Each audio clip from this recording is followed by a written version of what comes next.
freedom, man. That's what it's all about.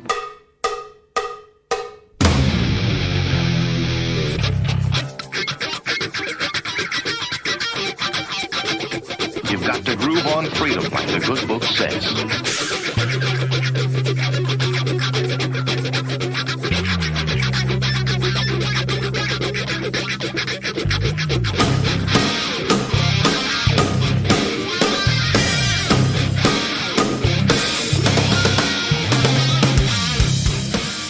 Welcome.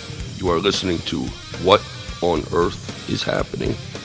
This show will discuss the topics of human consciousness, mind control, natural law, the occult, and all issues that affect the freedom of the people of Earth. What on Earth is Happening will endeavor to shine light upon the darkness of our world and to offer empowering solutions to the problems we face as humanity approaches its critical moment of choice. And now, here is your host, Mark Passio.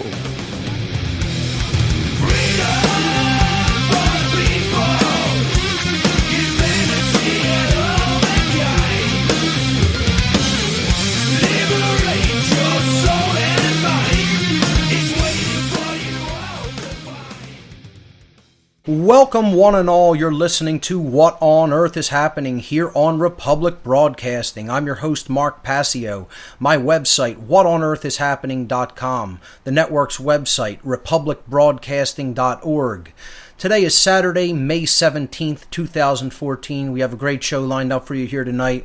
The show is live every Saturday from 10 p.m. to 1 a.m. Eastern Time. That's 9 p.m. to midnight Central.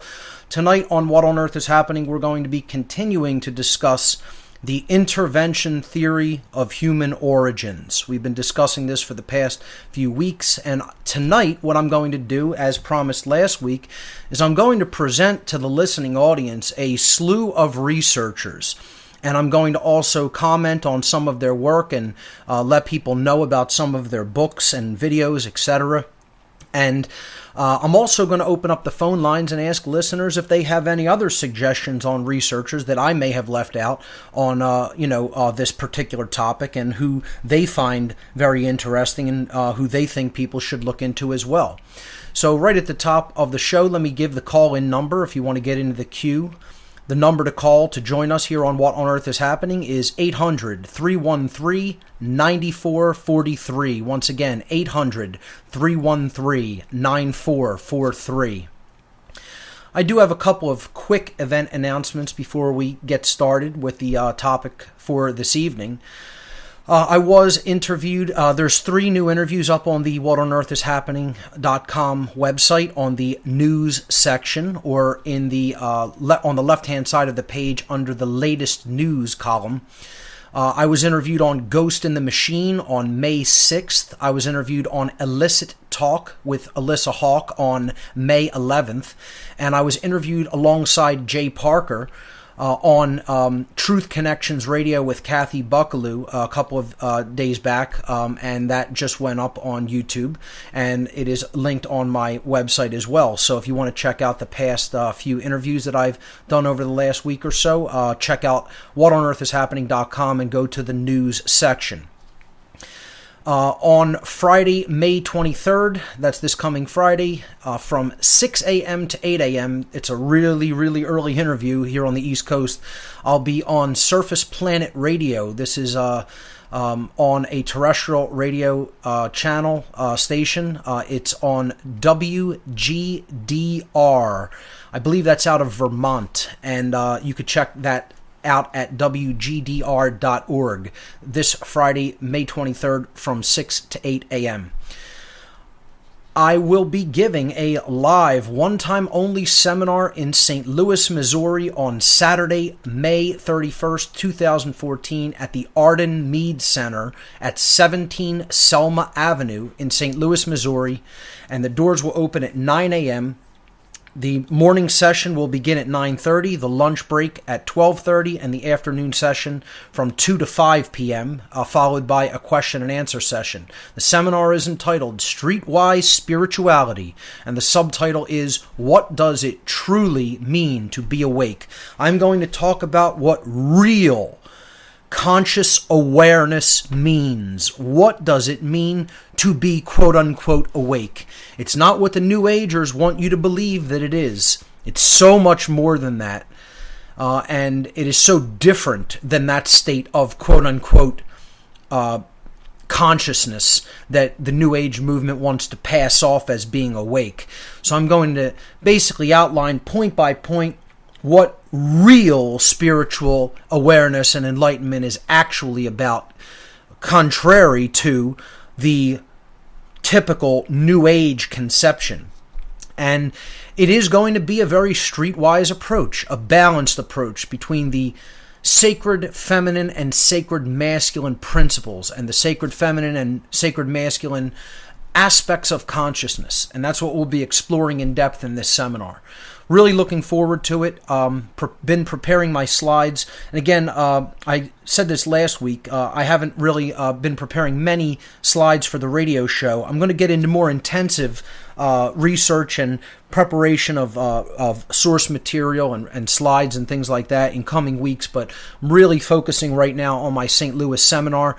And last week I only had a couple of new slides. Today I don't have any new slides for the show. I'm just going to basically present some other researchers and talk about their work a little bit so that people can get a jump on this topic and realize how huge it is and how eclectic of an array of materials and research are out there for people's consideration.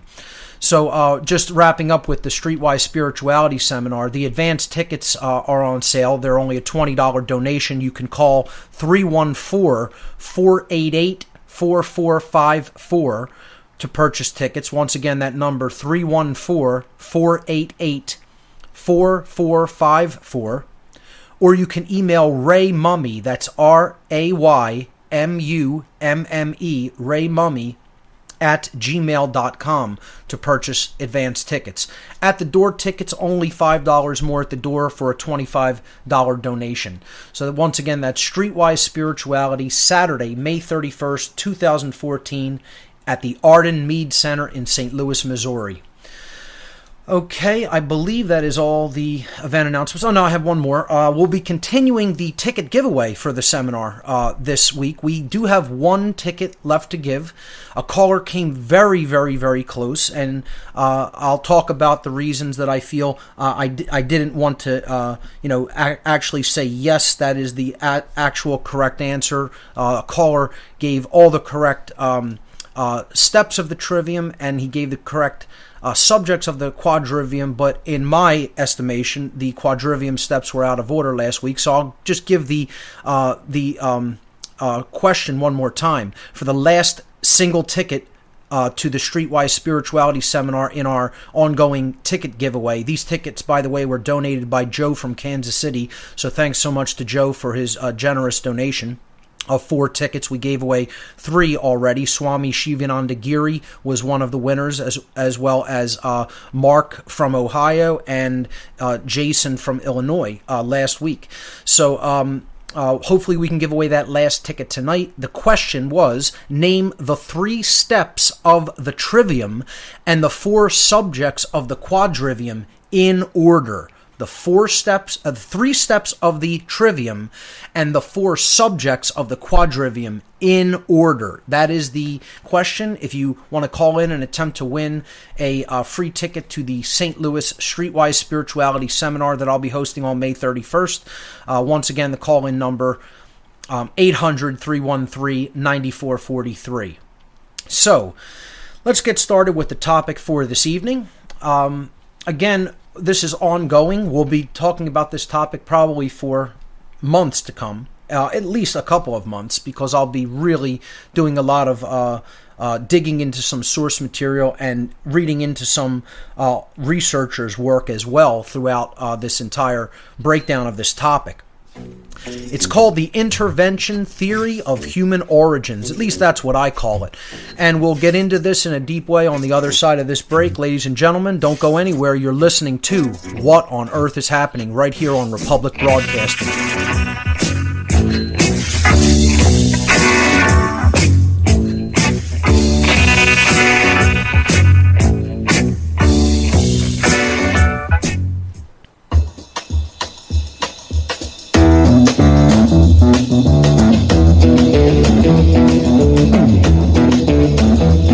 You know the day destroys the night, night divides the day. Try to run, try to hide, break on through to the other side, break on through to the other side, break on through to the other side, yeah. Welcome back, everyone. You're listening to What on Earth is Happening right here on Republic Broadcasting. Okay, so the topic for tonight, as we've been discussing for the past few weeks, is the intervention theory of human origins. And tonight what I'm going to be doing is just trying to impress upon people just how vast of a field of subject matter this really is by talking about much of the research that goes along with this area of inquiry. And of course, you know, over the past few weeks, we've been talking about the polarizing dialectics when it comes to human origins and how the vast majority of the human species falls on one side of this equation or the other, on one side of this divide on the other, I should say. This very polarizing divide, and it's very deliberately constructed to be polarizing so that it keeps people in one form of brain imbalance or another. Whether they subscribe to the Darwinian quote-unquote evolution paradigm. It's not evolution at all. It's essentially struggle for survival paradigm. That's really what it should be called. The Darwinian struggle for survival paradigm. Or the Darwinian dog-eat-dog paradigm, maybe, would be a good name for it. But it's certainly not actual evolution, not real evolution, certainly not in any way that resembles truth. And I do not subscribe to this paradigm, as I don't subscribe to the creationist paradigm, the creationist dogma, which is, the exact polar antithesis. And these two dogmatic religions, both of them are religions. People can call Darwinism a science all they want. It's a religion. Get as offended about that as you like. The left brain approach, this Darwinistic religion, purports that matter is supreme, spirit is non-existent or completely insignificant. There's no underlying intelligence, true intelligence in nature. Nature's just a clockwork machine.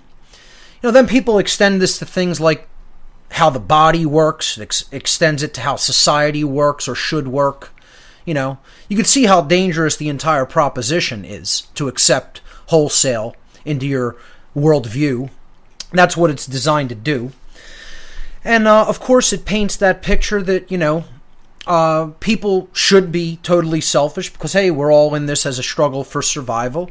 Natural selection chooses psychopaths to rule, don't you know? Because they're willing to do whatever it takes to survive at the expense of anybody else. So why should you decry psychopathy? It should be celebrated, right? It's an evolutionary advantage, don't you know? It's what Darwinism essentially puts the idea in people's heads that it does, that how it should be, And then you have creationism on the other side. Spirit is totally supreme. Matter, is insignificant. That doesn't make a difference. It should be looked down upon and seen as something that's dirty. God's completely separate from everything, separate from his creation. It's two distinct things, the creator and the creation.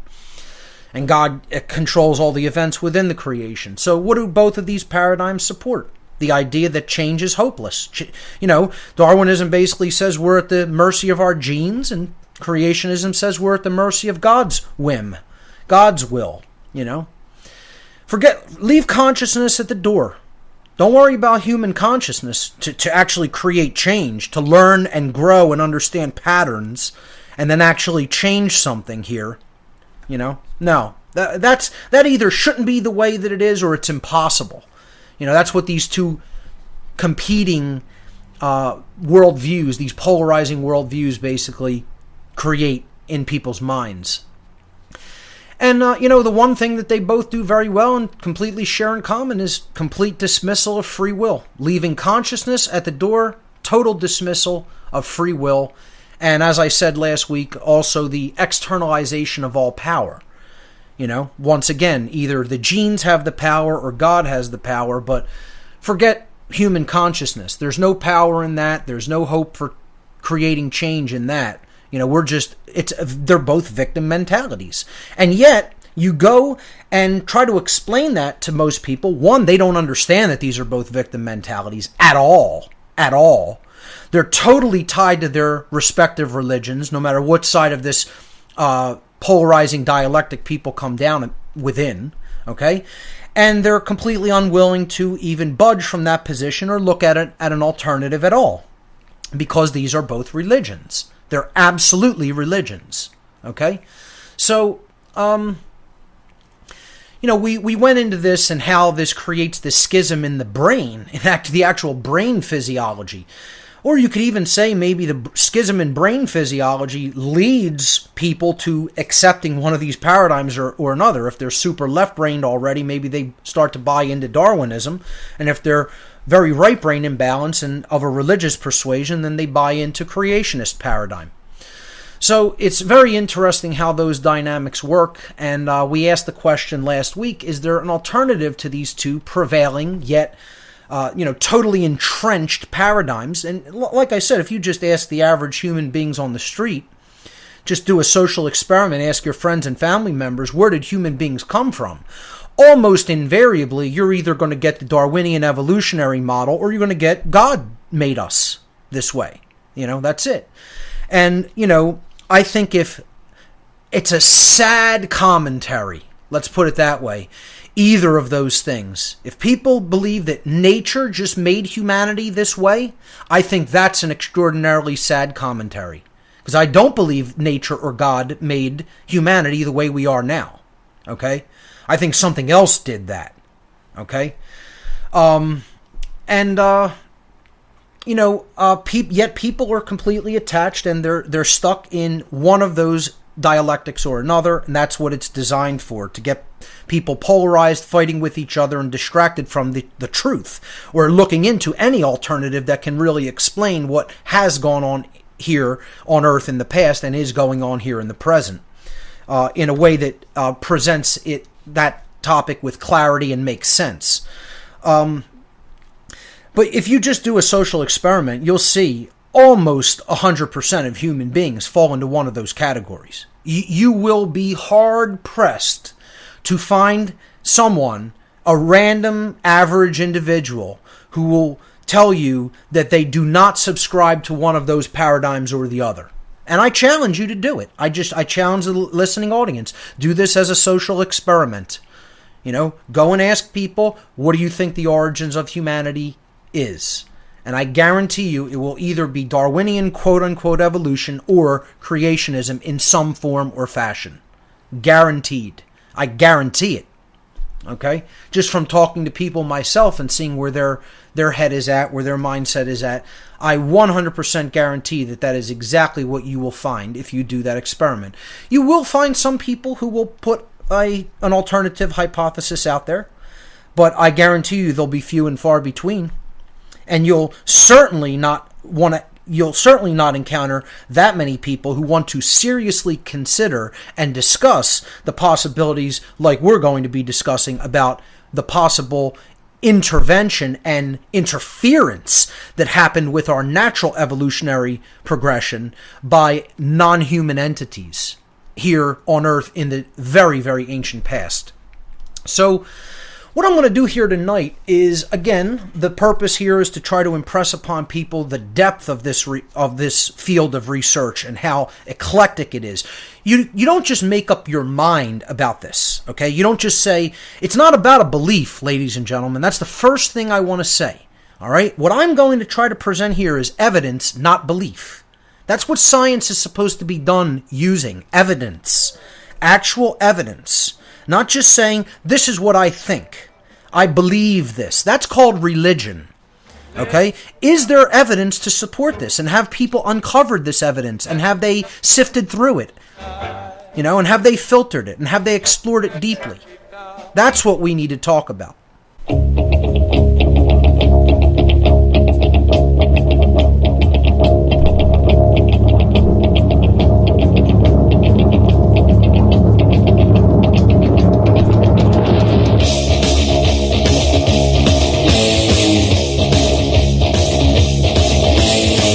Welcome back, everyone. You're listening to What on Earth is Happening. I'm your host, Mark Passio. My website, whatonearthishappening.com. We're talking about the interference theory of human origins, and I'm going to be suggesting some researchers and material for people to look into on this vast topic. However, I just want to briefly go over what this theory entails. We covered this last week. This will be a very brief review. We asked the question, is there an alternative to these two imbalanced yet prevailing paradigms of Darwinian quote-unquote evolution and religious creationism? And before we, postulated that perhaps it is a extraterrestrial or simply non-human, some intelligence of non-human origin interfering with the natural development of our species at some point in the ancient past, possibly even continuing in the present day, we looked at how there is a natural evolutionary process that is taking place in nature and directed by creation. So you could look at this as a theory within a theory, okay, as combining aspects of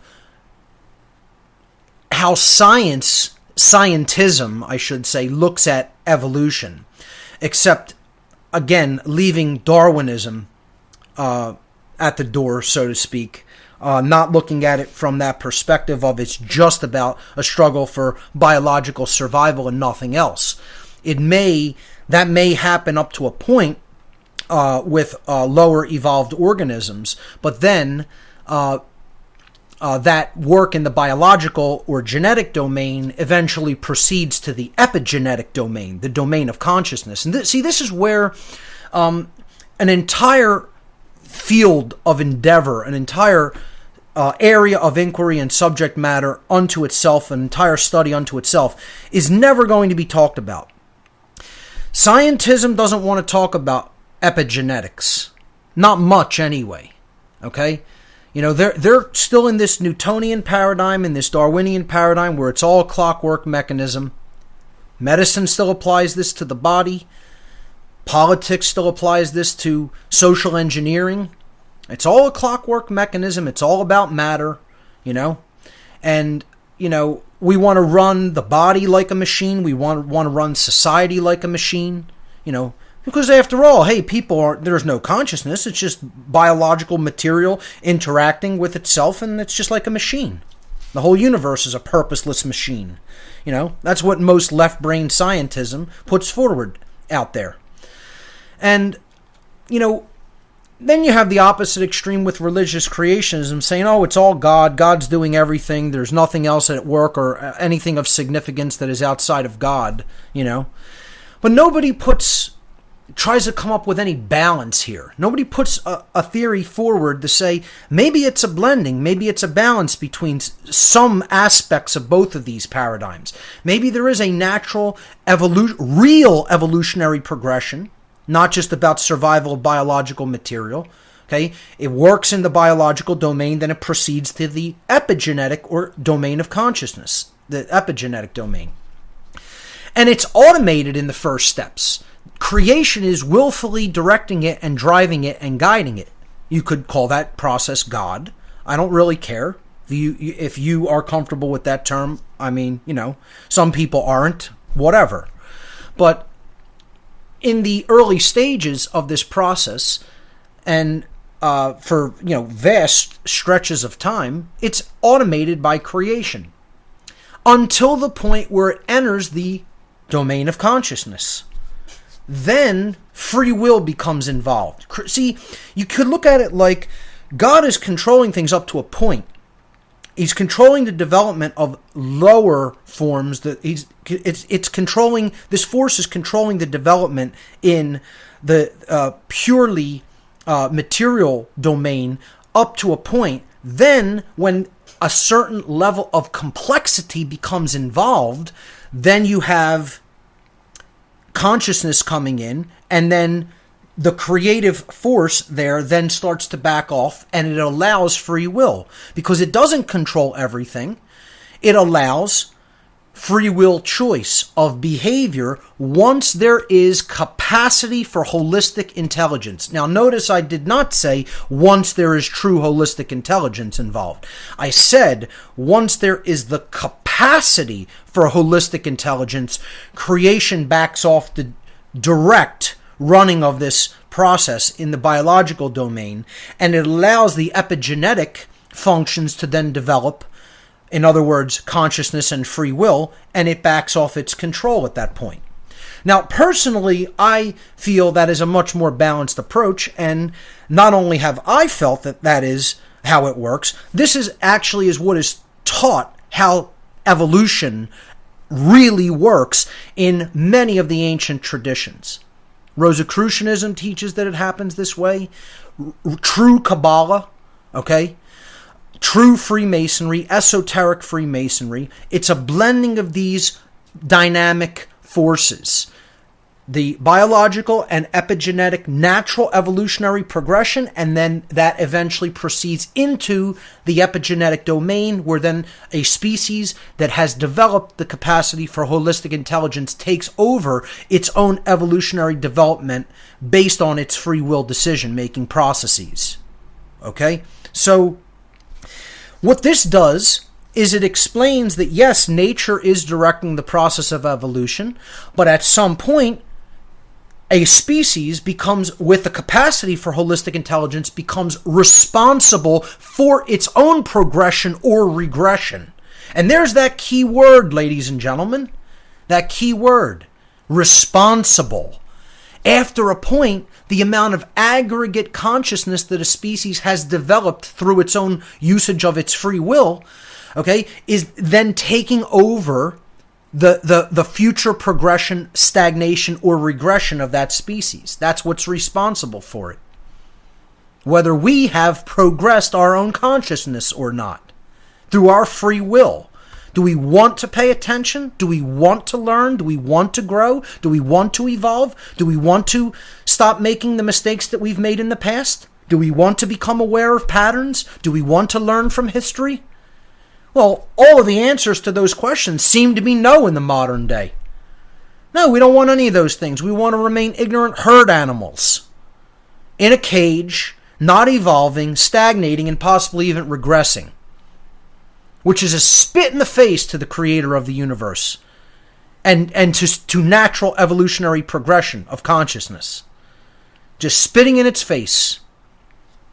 And that seems to be what we've become, what humanity has become. And I'm not telling you it has to be that way.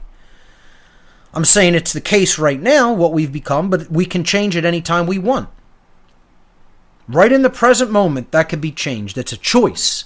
It's not anything that's being done to us. And this is what all the people stuck in these two schism paradigms, let's call them the paradigms of schism. See, I just love that word. Love that word. It says so much. And it's a perfect word. It's a perfect sounding word for what it really means. You know? A schism, it sounds like it's a tense thing. It sounds like it's an oppositional thing. Just in the word itself, the way the word is structured. Because that's exactly what this whole dichotomy between Darwinism and creationism is all about. It's a schism. There to hold people in thrall and hold them in the notion of powerlessness. There's nothing we can do. This is being done to us. Yeah, it's being done to us. Yeah, we have no say in the matter. We have no choice about the actions that we take, do we? It's all controlled by genes or the environment or by God. I mean, give me a break. You know what that's called? That's called little children who don't want to take personal responsibility for their own behavior. And that's all that's called. Nothing else. So the point that we were leading to last week is, could the natural evolutionary process that is already at work in a species be interfered with? Let's just take, for example, even if it's only happening in the biological or genetic domain, and it hasn't even fully progressed into the epigenetic domain, could another species come along and affect the progression, the natural evolutionary progression of another species? Well, of course. Just look at humanity. We're extincting species by the day. We're involved and getting involved in other species' natural evolutionary progression every single day, and in many cases, making them disappear from the cosmos. So we're involved in that. What makes us think that couldn't have been done to us? Or that it isn't still happening? We'll pick this up on the other side of this break. Stay with us, everyone. Oh, silver dollar.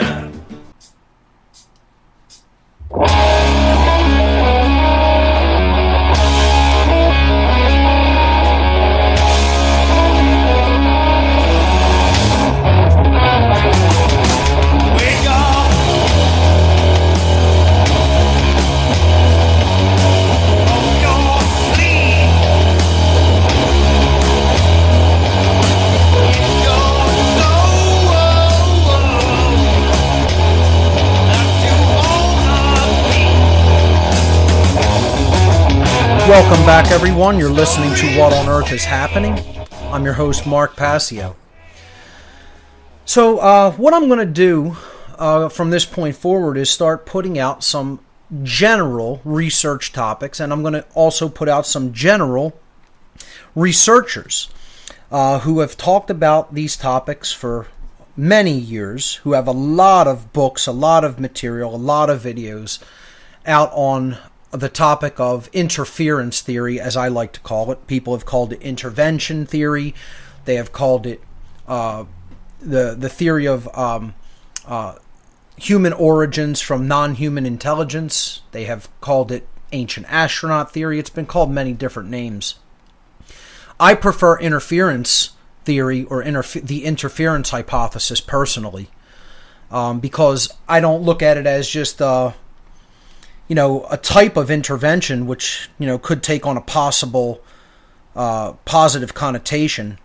Interference in general tends to paint the connotation that you're getting in the way, that you're deliberately trying to prevent somebody from going where they want to go or accomplishing what they want to accomplish, which is why I like the word interference, which has a more negative connotation, because I believe this is certainly a sinister and negative thing that has gone on, and it's a negative ongoing process. And again, I don't say that to instill any fear in anybody. None of the negative things I ever talk about are to instill fear. It's just to make people aware and help people to deal with what is, so that they can become empowered to change it. So, what I'll do is I'll present some general material that I talked about in my Cosmic Abandonment lecture. And I just want to say before I even start this that, the people stuck in one of these paradigms or another, it's all, Darwin theory, Darwin, evolution, Darwin-based evolution, or it's all God doing it. Their attachment is largely based in fear. Their refusal to look at the evidence. Again, most people will say, I don't believe, I don't feel. This isn't about an emotion, it isn't about a belief. I was saying this a couple of segments back. Okay? This is about, have you actually yourself done the research? Have you actually yourself read some of the source material? Have you actually yourself read an eclectic variety of research material? Have you done that work with the time in your life? And you know what the answer is Most people cannot say, yes, I have. They don't have one book on the topic. They may have watched a couple YouTube videos on it and say, oh, I think this is all bunk. And there's a reason for that. And I'm going to tell you what the reason is. I said it a couple of weeks ago and maybe even last week. The reason is these people don't want to even accept that this could be a possibility because of the dire and disturbing implications that the possibility presents. Therefore, their approach to this is, it cannot be this way. Because I'm not comfortable with it possibly being this way. And I'm not telling you I'm 100% right, ladies and gentlemen. I'm not telling you it is absolutely the way the way the case I'm going to lay out, puts forward. You have to be open-minded, and that open-mindedness also means you have to be willing to accept it could have went down a different way than how you're laying out your theory. I'm not saying I know the absolute truth about the past. What I'm saying is there is absolutely evidence that could be looked into.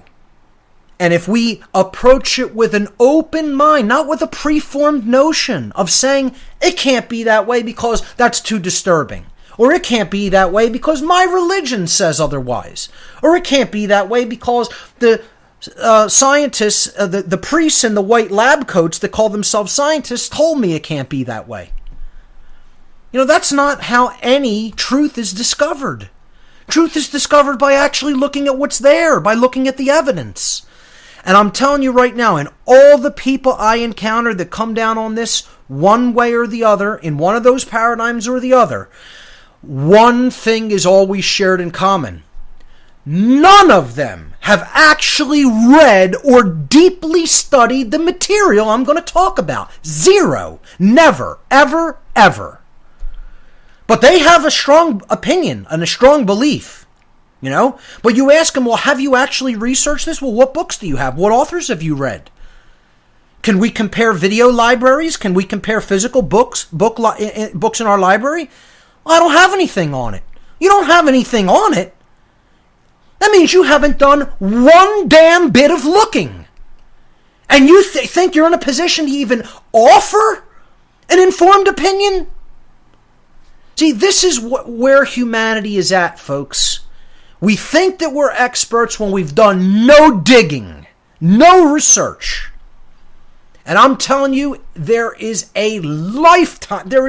I couldn't research this if I lived 1,000 years in its fullness. If a human lifespan was 1,000 years, you might start to crack the surface on this topic. Okay? And I'm telling you, the amount of research I've done is considerable. But it barely scratches the surface. And when you ask people what they've looked into, it comes back? A big goose egg and a glassy-eyed look on the face. And yet they still want to tell you they know something. And that's how human beings are. Attached to their belief systems, attached to their religion. I'm not attached to anything. I research and go where the evidence leads. That's it. And I say to myself, well, regardless of how many people are saying this, does it actually make sense? You can get people to buy into a notion that's wrong. Let's not forget that. It has to make sense logically and intuitively. In both ways, in the left brain way and the right brain way. It has to make sense. You have to ask yourself, does it explain the model of the world as we can accurately see it today? And in many cases, both the religious paradigms of Darwinism and Creationism do not explain the model of the world as it stands today. Certainly not how a human being is today. Does it explain?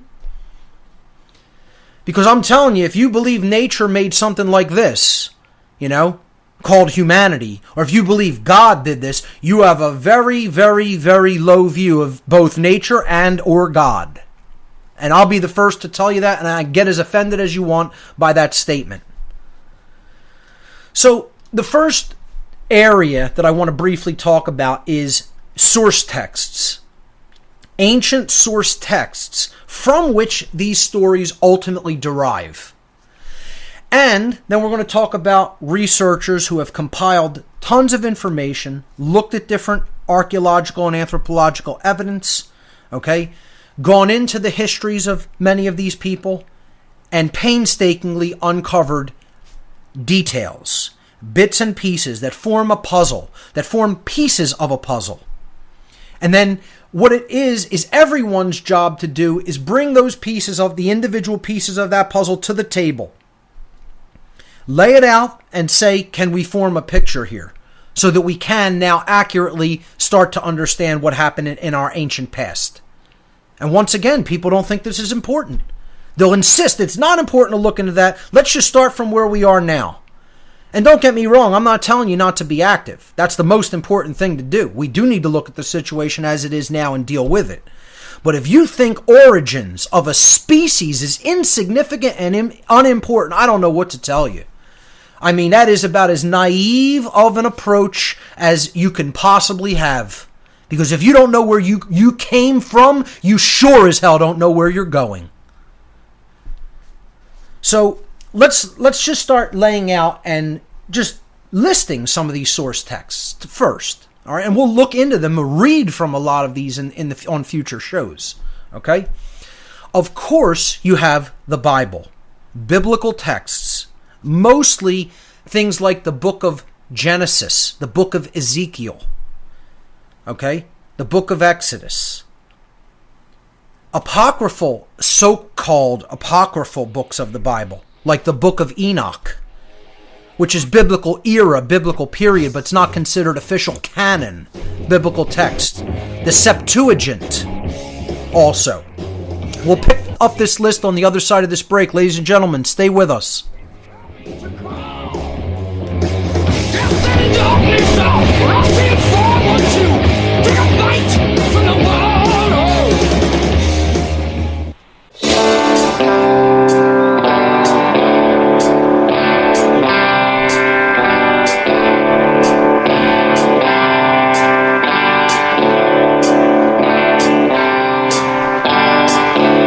There's a code of silence that we don't dare speak. There's a wall between us and a river so deep.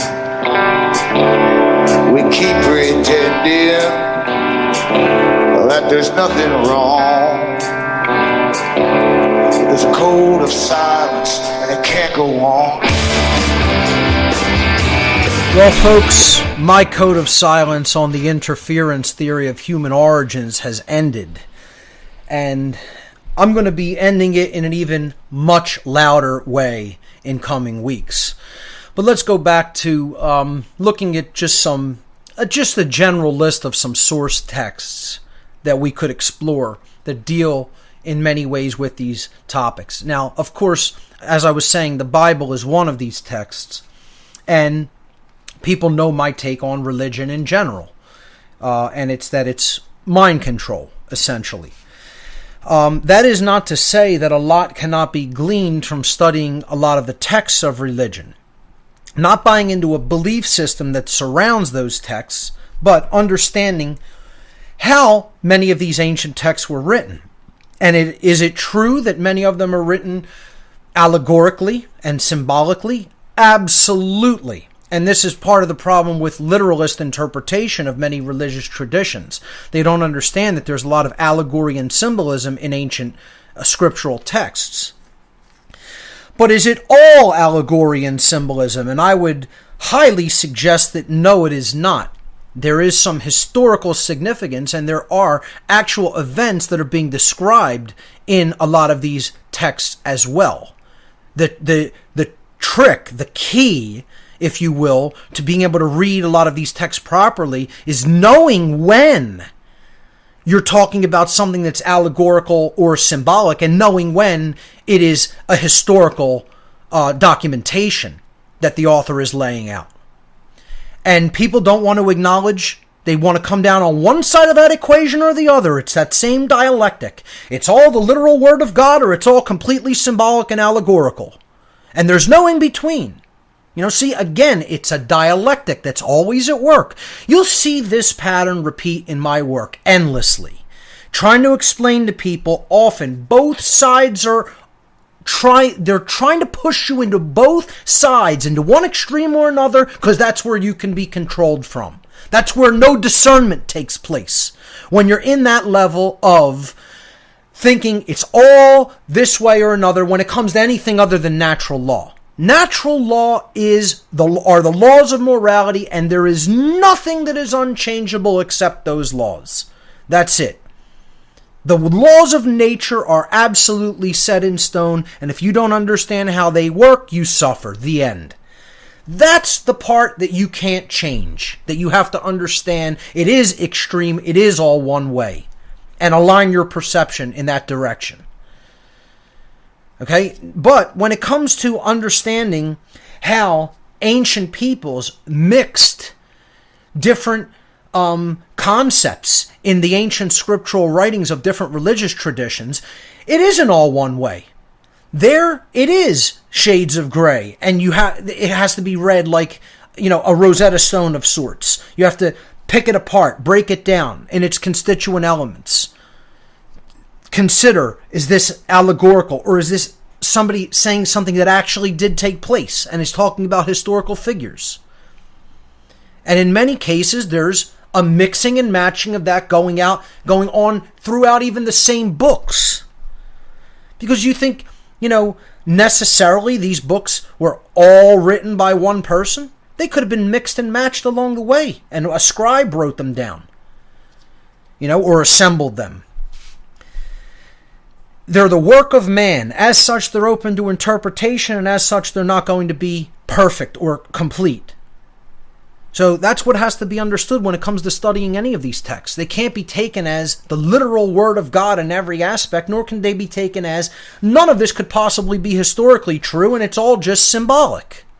Both of these are totally naive ways of looking at these topics. Completely childish ways of looking at these topics. So let's just, for lack of time, because I want to get to the phones, okay? And I want to see if we can give away this last ticket too, and I want to get your suggestions. I want to get to the researchers. So let me just give a brief list that I outlined some of these things in my Cosmic Abandonment lecture. All right, we have the Bible itself. Some of the books of the Bible that deal with this: Genesis, Exodus, Ezekiel, the Book of Enoch, the Septuagint, the Apocryphal, some of the apocryphal texts. Again, these things were left out deliberately by, things like the Council of Nicaea. When the official religion of the Roman Empire was being formed and the canon was being built for the biblical texts, because hey, this high level priest class doesn't want people really knowing their origins, because then how is the priest class going to control their mind? So we can't have people really understanding about where they came from. We have to leave some of that out. We certainly have to leave things out like the Nag Hammadi texts and things like that. That's why they were even taken so far away from some of the places where they were written and hidden, because many of the people who studied those texts and lived their lives by them realized that if the early church gets a hold of any of these things, that's it. They're going to be burned, or the people who even preserve them are going to be burned. Because they don't want people understanding any of their real internal power, their real inherent power. Forget that. You have to hide that from people, and you have to only give them the exoteric knowledge. You can't give them any information about, again, their real power or where they really came from, because then, God forbid, they'll start using that, thinking that, that the priest class control isn't valid or legitimate. We can't have that, So the Bible is certainly one of these source texts. Of course, people know a lot or have heard a lot about the Sumerian texts, the clay tablets, the cuneiform tablets and seals. We'll get into that material also. Other epics of creation, similar to Genesis, but in much more detail, like the Babylonian text, the Enuma Elish, or the Epic of Gilgamesh. You have ancient Indus Valley texts like the Vedas and the Mahabharata that talks about battles between many of these beings. The Srimad Bhagavatam, the Ramayana. All right, you have other texts from the empires that were coexistent with Babylon and Sumer. You have things like the Assyrian and Akkadian texts and their creation epics. Then you have some African histories, like the histories of the Zulu tribe and the Dogon tribe. Of course, you have European myths. You have the Druidic histories. You have the Norse histories, the Norse epic poetry like the Eddas. And then, of course, you even have New World texts, South American and Latin American histories. You have things like the Mayan Popol Vuh. And of course, we could get into, I'm not as studied in it as some of the other source materials, but you have the Native American traditions, stories about sky beings as well. So there are a slew of histories from all over the world. There's Far Eastern texts and histories that go into that. Some of them a little bit more buried than others. But, and again, because of the very draconian types of government that exist in Far Eastern countries, a lot of that material hasn't even surfaced. So much of this material is even still to this day not in public hands and is sitting, again, like I said, in research facilities or anthropological and archaeological facilities in basements, uncategorized, uncatalogued, because they're anomalous. And they don't fit into the existing paradigm protection structure of those so-called sciences. We'll pick this up on the other side of this break, and then we'll be going to your phone calls soon.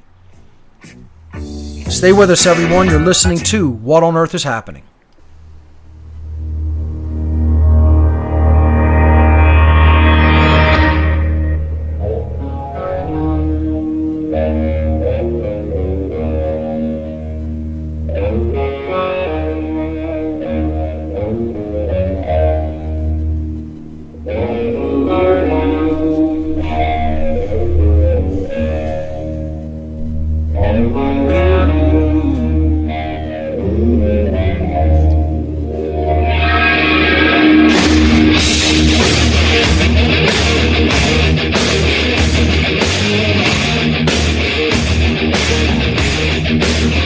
Welcome back, everyone. You're listening to What on Earth is Happening.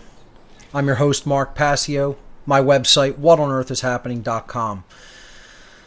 Talking about the research that is involved in looking into the interference theory of human origins. And what I want to do, I've talked about some source texts, briefly listing a few.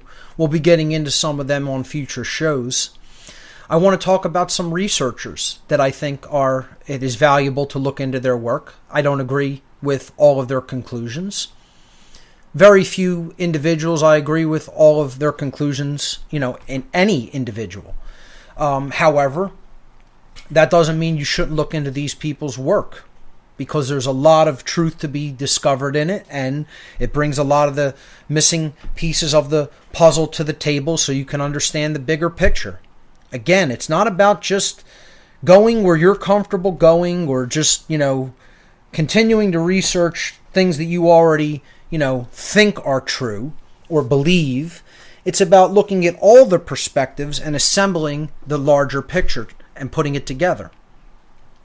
So here's a general list, and what I think I'll do to complement this list is, with the podcast, maybe I may not do this tonight because it may take a little while, but over the next day or two, along with the podcast, I think I will assemble a bunch of links. Maybe this will be a big podcast in the resource, not the resource section of the website, but underneath the podcast, when I list resources that are associated with the podcast. Maybe I'll do a really big one and put, links to all of these researchers' material. Maybe I could do something like link to Amazon or Barnes & Noble so you can get their books, link to YouTube so you can watch their videos. Maybe I'll make like a little resource page just on this topic within the podcast section, okay? Not a whole page, but like, a large paragraph with a bunch of links, something like that. This way, that could just stay there as a little resource or reference guide that people can click links and immediately go, see what research materials are available by some of these authors and researchers. I think it's a good idea. I think I'll work on it over the next day or two. Okay, so let's look at some of the researchers. An individual who I think has been doing this for a very long time and is still putting out a lot of great work is Eric von Däniken. Now, von Däniken has been doing this probably since the 1960s, certainly since the 60s, maybe earlier than that. But he's most known, of course, for Chariots of the Gods, the book, and then, of course, the associated video that came out based upon the book. And he has a whole lot of other material out there. One of his good books that's out there, he has a book called History is Wrong. And that's a good one that lays out the whole alternative hypothesis of intervention, or what I call interference theory. He did the whole series of books on the quote unquote gods. Of course, you had Chariots of the Gods. He did Gold of the Gods, Return of the Gods, Miracles of the Gods, etc. So there's a whole series of books out there on the quote-unquote gods by von Däniken. Of course, I think good starting material for him is Chariots of the Gods and that video. I'm sure at least some people have at least seen Chariots of the Gods. If you haven't, you're missing a great documentary. And another thing, a lot of times people will complain about some of these researchers. Oh, they've all been debunked. You hear that constantly. These people are asking questions, How many questions are posed by them? They're not absolutely making absolute blanket statements and saying it definitely was this way and there's no room for interpretation. They're asking questions. Could this have been the case? Does this make sense? What they're trying to do is break this into the public forum for debate, looking at it with an objective, open mind, which most people are unwilling to do because they have a religion. And that's what I think von Däniken does well. He asks questions, okay? He leads you with a question, and then he provides some evidence, okay? And he's saying, does this make sense? When you weigh it up against this, and you see the evidence, does it make sense that it may have gone down this way? And that's what I think he does brilliantly. So I find him to be personally a fair, balanced researcher that has really done his homework and has looked into a lot of these source materials and has looked into the archaeological and anthropological evidence. And I find his material invaluable personally. I don't really care who doesn't like any of these people either. You think that's any sweat off of my back if you're going to tell me I think that person their material's absolutely wrong, and you're somehow discrediting yourself for saying that you like their material. I could care less what you think about whose material I like or don't like. Could absolutely care less. Okay? All I care about is what's true. All I care about is what's actually going on. I care about truth and morality and freedom. Okay, so if this can help to explain why we're in the situation that we're in, I'm taking it in with an open mind. I'm not going to be set in stone. It has to be this way. I'm going to look at what is there objectively and try to come to a logical, reasonable, balanced conclusion about it, regardless of how dark that may be. So another researcher that gets a whole lot of flack constantly and has been debunked from here to the moon is Zecharia Sitchin. Of course, constantly.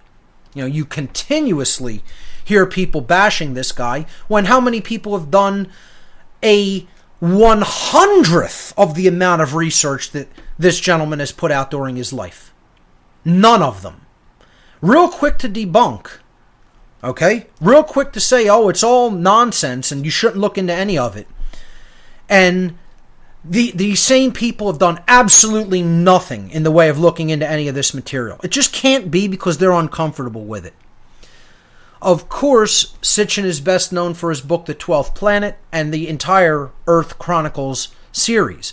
But he's an eclectic researcher, and you have to understand how much material is in these books. See, you can't watch a snippet of a documentary, a snippet of a YouTube video, and this is what so many people do. This is what so many people do. I'm telling you, the people who are completely ignorant of this entire hypothesis, this is what they do. I'm attached to an idea. It couldn't have happened this way because this says otherwise, or I believe otherwise because of this. And therefore, I ask people, hey, have you actually read that book? No. Are you planning on ever reading it? No. Well, then what makes you think you're qualified to possibly even comment on any of this person's work? You haven't actually looked at it. It's like people who won't watch my New Age BS seminar because they're New Agers. Well, is there any validity what he's saying? No. Why? Because I don't like the title. You don't like the title. Did you hear a word I said in the presentation? No, because I won't watch that. I'm offended by the title. And you think you're qualified on speaking on any of my work. You think that gives you some kind of an informed opinion when you won't even look at it. See, I have looked at all the alternatives. I've read into all the religions, science, okay, the New Age movement, you name it. I take it all in, regardless of whether I agree with it or not. We'll pick up with some of these researchers on the other side. Stay with us, everyone. Penetrate the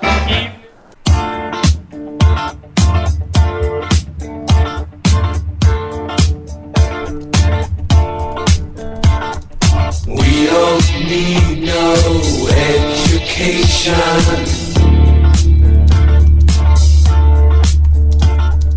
We don't need no thought control. No dark sarcasm in the classroom. Teacher, leave them kids alone.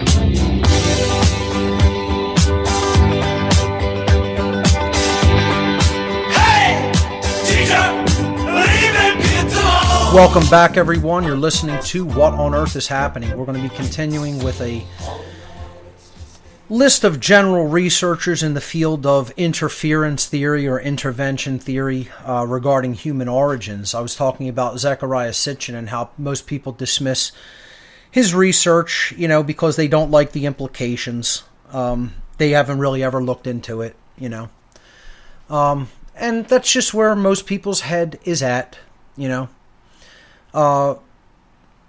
Most people have absolutely no idea how truth is discovered whatsoever. They go on their whims, on their preferences, on their likes and dislikes, and actual digging and looking into the truth and deep introspective study, doesn't play a role in their worldview whatsoever. It's a sad but true commentary on this species called humanity, But another gentleman that I have the utmost of respect for, who unfortunately we lost this past year in 2013, was Lloyd Pye. Sitchin also passed away in 2012, I believe. And, these two gentlemen's work will definitely live on, even though they're no longer here on Earth. But Lloyd Pye is just absolutely brilliant. His videos are astounding and world-changing as far as I'm concerned. You have to really check out Everything You Know Is Wrong, An Evening with Lloyd Pye, Hominids. You could check those out on YouTube or download them online. He's done amazing work with the Star Child skull, showing how there is non-human characteristics of that skull. And it is not just birth defects or just random anomalies. He has one of his recent books was Alien Origins, definitely has carried on and advanced a lot of the work of Sitchin and others. And, found himself with an aggressive form of brain cancer. This seems to be what happens to people who dig into this material and get, extraordinarily close to the truth in a way that is, quote unquote, scientifically presentable or demonstrable. Another individual I highly recommend is Michael Tellinger. His book, Slave Species of the Gods, is required reading. And I would tell you, if you haven't already read Slave Species of the Gods, you're missing a big piece of the human puzzle. That's all I have to say. That's how important that book is. All right? But his other work is just also brilliant. You could type his name into YouTube and watch hours of his lectures.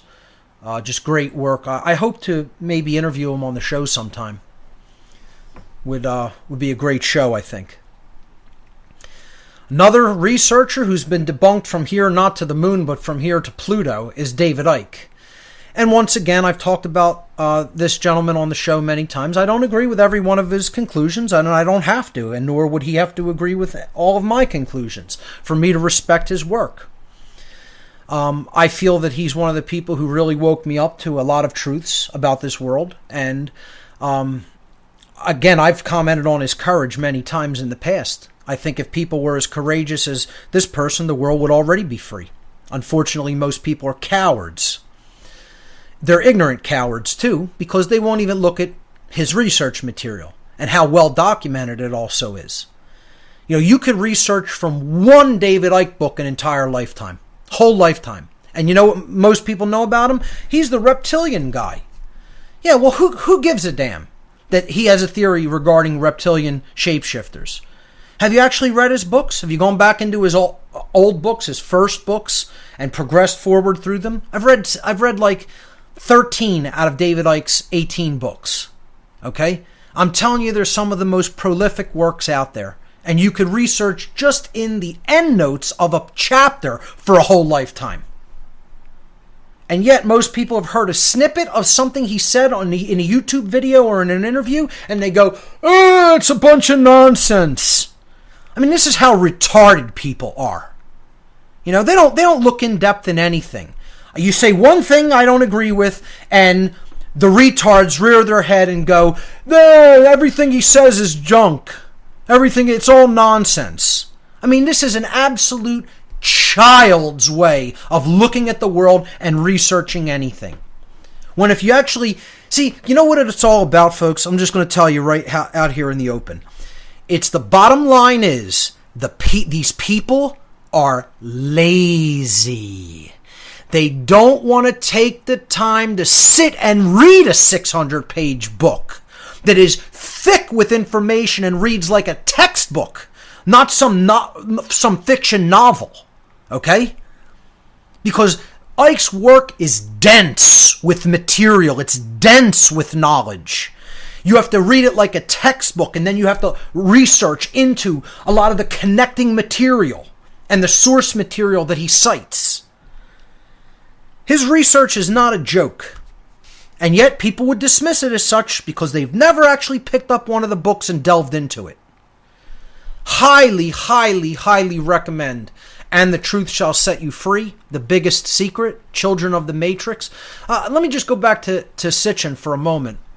Let me give you some of his books because it's important to just make a general list, put a list out there of some of these people's books. The Earth Chronicles series by Zecharia Sitchin includes The 12th Planet, The Stairway to Heaven, The Wars of Gods and Men, The Lost Realms, When Time Began, The Cosmic Code, and The End of Days. Those are the 7 books of the Earth Chronicles series by Sitchin, and he has other supplemental material that goes along with the Earth Chronicles series and complements it. Those books are Divine Encounters, Genesis Revisited, Journeys to the Mythical Past, The Lost Book of Enki, and There Were Giants Upon the Earth.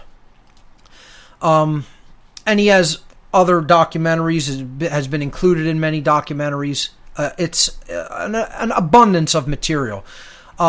Tellinger, his main book is Slave Species of the Gods. He has another book about getting rid of the whole monetary system called Ubuntu, and I also recommend people check that out.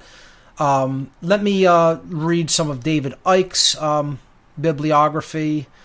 Let's see. David Icke has I Am Me, I Am Free, and the Truth Shall Set You Free, Children of the Matrix, The Biggest Secret, The Robot's Rebellion, Tales from the Time Loop, Infinite Love is the Only Truth, Everything Else is Illusion, Alice in Wonderland and the World Trade Center Disaster, The Guide to the Global Conspiracy, and Human Race, Get Off Your Knees, The Lion Sleeps No More. He has a new one out called The Perception Deception. I don't have that one yet. I plan on getting it.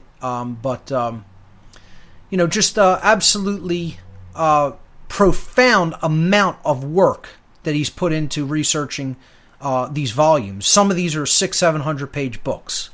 Okay? 600-700 pages.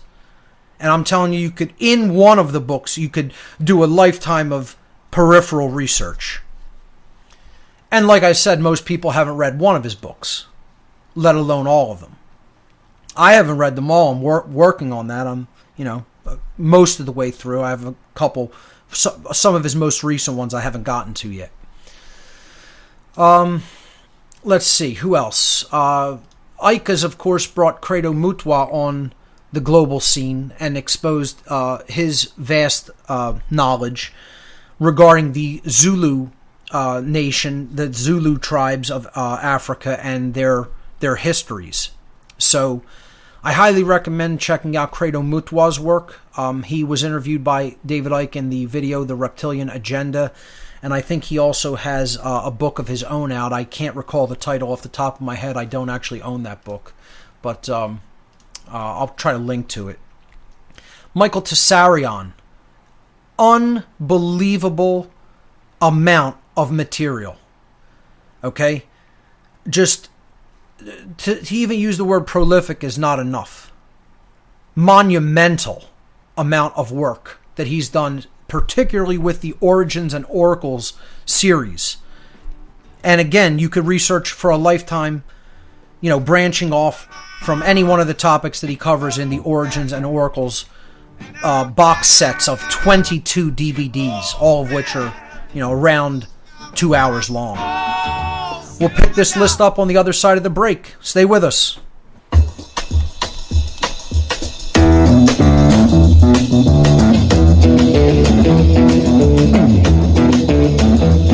You know the day destroys the night, night divides the day. Try to run, try to hide, break on through to the other side, break on through to the other side, break on through to the other side, yeah. Let me tell you something, ladies and gentlemen. Some of these researchers will help you to break on through to the other side. They'll help you to really gain a more clear understanding about where we're really at. I'm not telling you it'll be a pretty picture, but the truth often is not pretty. So let's continue with this list of researchers and then we'll go to your calls. I was talking about Michael Tessarion and his work. Anybody who has not seen Origins and Oracles, the 22-disc DVD set that Michael Tessarion put out years ago, you are depriving yourself of some of the best research that has been probably ever been put out there into the world, has been ever de-occulted and absolutely blasted out onto the earth, okay, for everybody to see and hear and understand. It's just brilliant work, and I don't think he could be commended enough for it. He also has a great DVD called Architects of Control, and many in-depth research series, presentation series on YouTube and his own website.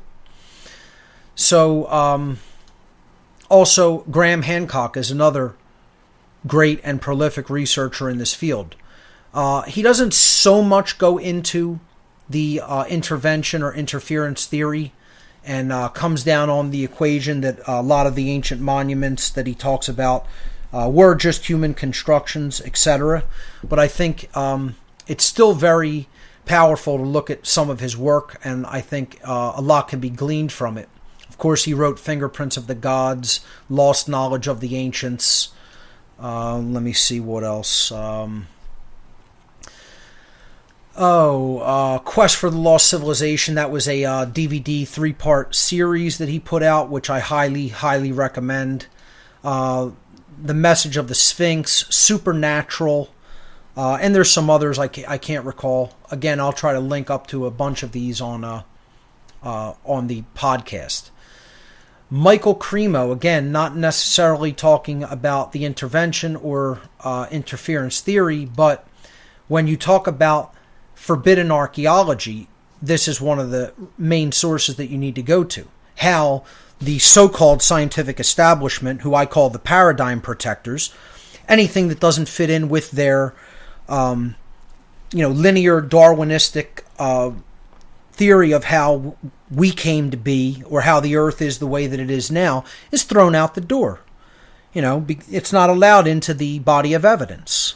And his book, Forbidden Archaeology, documents this in extensive, excruciating, painstaking detail, with tons and tons and tons of accounts. I think it's a 1,200-page book, something like that. All right? Absolutely have to check out Michael Cremo's work. L.A. Marzulli. Now, while I don't necessarily agree with his conclusions about, some of the religious take on his work, I think his work is absolutely vital and is very worthy for people to look into. He has a phenomenal documentary series called The Watchers. Some of the best visuals I've seen in documentaries in this series, and some of the most thought-provoking material regarding the possibility of extraterrestrial interference with our species. I believe he takes the take that they are fallen angels as opposed to biological entities or hyperdimensional entities of some kind, or extraterrestrial entities. However, I think his research is still very, very, very important, and he has a couple of books. On the Trail of the Nephilim is one of them. The Revealing is another. But I highly recommend the Watchers series for sure. And he works with a gentleman by the name of Brian Forrester, who also has really great research when it comes to particularly the anomalous elongated skulls that have been found that are not a product of cradle boarding, which we will get into in depth on future shows and show some of that evidence and talk about why they're not cradle boarded and why that information is totally hidden from the people and even the scientific community, and often just completely thrown in back rooms or basements of museums and never to be seen again because they don't want to explain these skulls. And people will just dismiss them very easily and readily, just... again, it's so easy to convince people that you shouldn't pay attention to something. So simple. You don't need to know about that. Don't look over there. Here, have some of this. Here's a ball game. It's a joke. Like I said, most people are just a complete asinine joke. And that's why they're living on a farm, and they have no intention of getting off, and they're not going to get off of the farm. The farm's going to keep rolling right along because they're just pure ignoramuses and don't want to look at anything that conflicts with their little so-called life of comfort, when it's really no such thing. It's, again, ignorance isn't bliss, folks. People think ignorant people are all so blissful. Ignorance isn't bliss, ladies and gentlemen. Ignorance is death. Absolute murderous death, which is what's happening on this planet. And people have the illusion of remaining in blissful ignorance. It's nothing of the sort. They're being run through a meat grinder, and they don't even know it. It doesn't make a difference whether on the surface they appear comfortable and, well-fed, etc. It's You could even be totally comfortable on the outside physically and be dead inside, or dying, spiritual death. Okay? So they're in spiritual impoverishment and often don't even know it. So ignorance is 100% total suffering. But L.A. Marzulli and Brian Forrester, people got to check into their work. It's just phenomenal.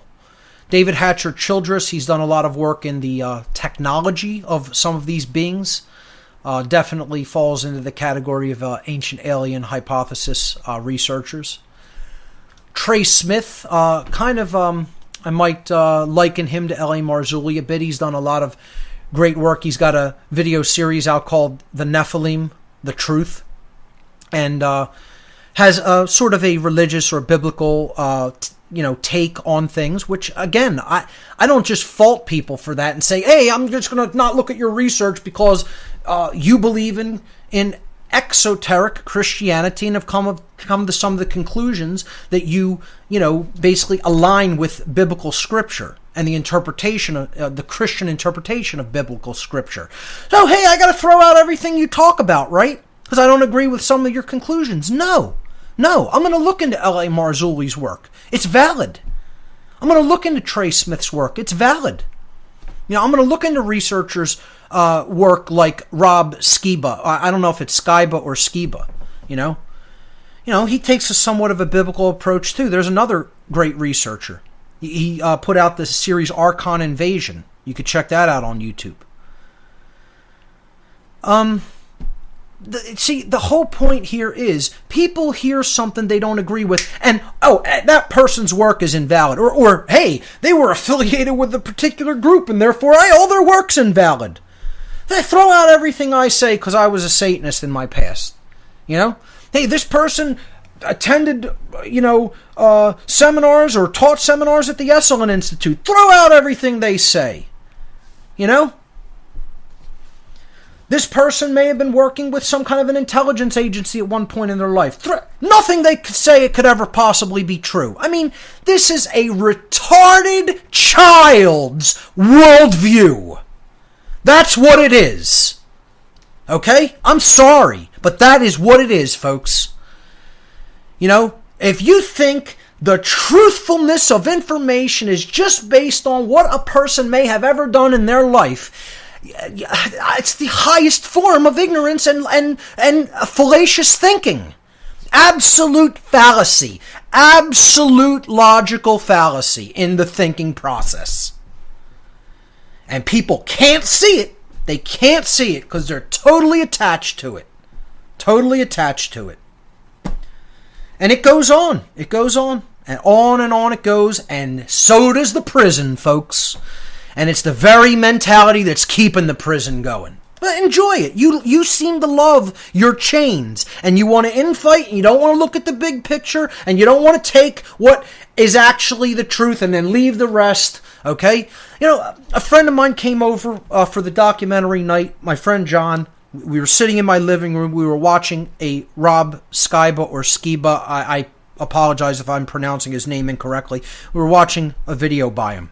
And he says, Mark, you just basically told me that you don't really agree with a lot of this guy's conclusions or worldview regarding his, biblical perspective. Why are you continuing to watch this? I said, because there's a lot of great information that I can learn from this guy in this video. That's why. And he just said, that's why I respect you. You could take it in, and you could hold it and consider it without having to fully accept it. That's the mark of holistic intelligence.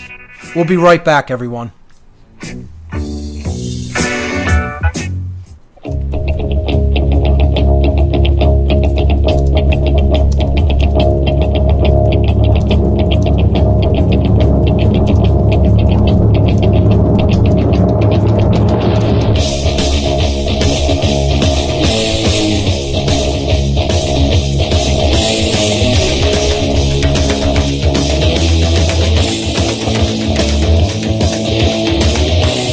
Welcome back, everyone. We're into the third hour of the broadcast for tonight. I'm going to wrap up in this segment with the researchers that I am going to recommend to people. And then I want to hear if you have any researchers in this topic that you want to recommend to the listening audience or to myself. The call-in number to join us, 800-313-9443. We also have one more ticket to give away for the St. Louis presentation. The question to answer is, name the 3 steps of the trivium and the 4 subjects of the quadrivium in order. So some other researchers talk about another guy who gets a lot of flack. It seems like, you just paint yourself with a bullseye as a target if you get into this field. So I'm, willfully stepping into that domain, and so be it. Let's put the target right on me. Hey, like they say, if you're over the target, you're getting the flack. Okay? So, you're going to be shot at if you're actually getting to something that lies at the heart of the matter, and that's why so many of these researchers come under such brutal attack by people. Not because what they're saying is invalid or has no worth to it, because the paradigm protector's job is to ruthlessly beat up on anybody who's trying to overturn the paradigm that is protecting slavery on this planet. And that's what these white lab coat priest class do. Okay, that's their job. Keep the slavery system going, boys. You're doing such a great job of it. Your children are involved in it too. They're not exempt from the slavery, but you don't give a damn about them, do you? No. You care about that Lexus in the garage. That's what you care about. Couldn't give a damn about your children. Otherwise, you wouldn't be doing that job. Otherwise, you would actually care about truth instead of what it takes to keep your tenure or your position of power. Okay? Because you don't care that your children grow up enslaved. No, that doesn't mean a damn thing to you.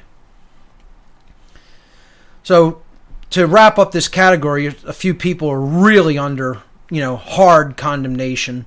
Immanuel Velikovsky. Okay?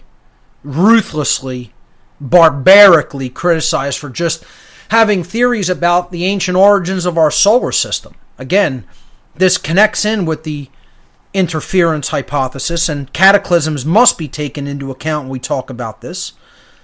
I have a take, that this is intimately connected with the interference origin theory. Okay? But we'll get to that in future shows, but Velikovsky's book, Worlds in Collision, is a classic. Georgios Tsoukalos, he takes a lot of flack for his Ancient Aliens series, and I think that his early work with Ancient Aliens was very on point. I think some of the later material gets a little bit more of a stretch because they were pressed to come up with new material to continue the series, and it's some repetition and then some far-reaching, but in general, I really like his work. Robert Schoch, again, somebody who indirectly touches on this topic through looking at ancient civilizations and monuments, and he's basically a geologist that, goes into like weathering patterns on monuments to talk about their antiquity, their age, and talk about the non-linear, progression of, human civilization. Great work. Of course, connected with cataclysms, you have to look into the scientists D.S. Allen and J.B. Dallaire. Allen and Dallaire. Their book, Cataclysm, absolutely critical work regarding the possibility of, cataclysms having to do with what has happened with humanity and its mindset, etc. In regards to that, there's another scientist. I'm trying to think of his name off the top of my head because I didn't write it down. It's Paul LaViolette, Dr. Paul LaViolette. He also gets into cataclysm theory as well regarding Seyfert galaxy explosions. Another researcher that you definitely want to check out when it comes to cataclysm theory. So they're the basic researchers I wanted to know. I might have a couple more. Let's see. William Bramley. I can't not mention him. He wrote Gods of Eden, of course. A great book on this topic. I personally really dislike the word he uses to describe these beings. He called them throughout his book Custodians. I don't think they were the custodians of anything. I like to look at these beings as farmers, okay? I hold them kind of in the same regard that I hold farmers when it comes to the treatment of animals. And that's essentially what this planet is. It's a huge farm, and humanity is the animals on the farm. That's what George Orwell was trying to tell people with the book Animal Farm. It's what he was trying to tell people in so many words through an allegorical story. It's so much more monstrous than we understand. And again, I don't say any of that to frighten people or to paint a picture of hopelessness. You have to understand where you're at to know where you're going. And if you want to empower yourself to get out of that situation, you have to accurately understand where you're at. So William Bramley, great work. Richard Mooney, he wrote a book called Gods of Air and Darkness, which I think is very interesting and good information to look into. I've talked about briefly Rob Skiba or Skiba. He has a series called Archon Invasion out on YouTube. Some other individuals who might be a little bit lesser known. I have some single books, individual books that they wrote. I don't know. They may have more material. Some of their books are out of print. W. Raymond Drake. He wrote a book called Gods and Spacemen in the Ancient East. Robert Charroux, Charroux. I believe he also wrote a lot of material in French, but he does have some work translated into English. Forgotten Worlds is one of his books. You have, let's see, Alan Landsberg and his wife Sally Landsberg, In Search of Ancient Mysteries, another older book, possibly out of print now. Will Hart, which I think is a pen name, more likely than not it is, could be his real name, I don't really know, wrote a good book called The Genesis Race, which I'm reading now, subtitled Our Extraterrestrial DNA and the True Origins of the Species, which I recommend people to check out based on only basically being through it, not even halfway. But there are some researchers that get people started. And let me tell you something, right there is more than a lifetime of work. With just the brief amount of names I dropped right there in this one show, you wouldn't be able to do all that research in a human lifetime, probably. Okay? Even if you get started right now. Because I'm telling you, where all of that branches off and leads to is so unbelievably huge of an endeavor. And the amount of material that is involved. What we need to do is, as the saying goes, as I've said many times, many hands make for light work. We need to bring this all to the table and start putting it in the public discussion. It doesn't make a difference what people think of you. You got to say, hey, instead of knocking this, have you ever looked into this? Have you ever researched? Look how many people are involved in researching this. And, that isn't just a logical fallacy to say a whole lot of people have looked into this. Yeah, a whole lot of people could be wrong too. But I'm telling you, if you really look into this body of knowledge, there is something to it. It makes so much more sense than a lot of the drivel that we have been fed, keeping us in the dark and feeding us BS. That's what the paradigm protectors have been doing for hundreds of years, keeping us in dialectics. So there's a brief list of names to get people started. And we'll look into individual works by these people in coming shows. We're going to go to your phones in the next segment. Ladies and gentlemen, stay with us. You're listening to What on Earth is Happening?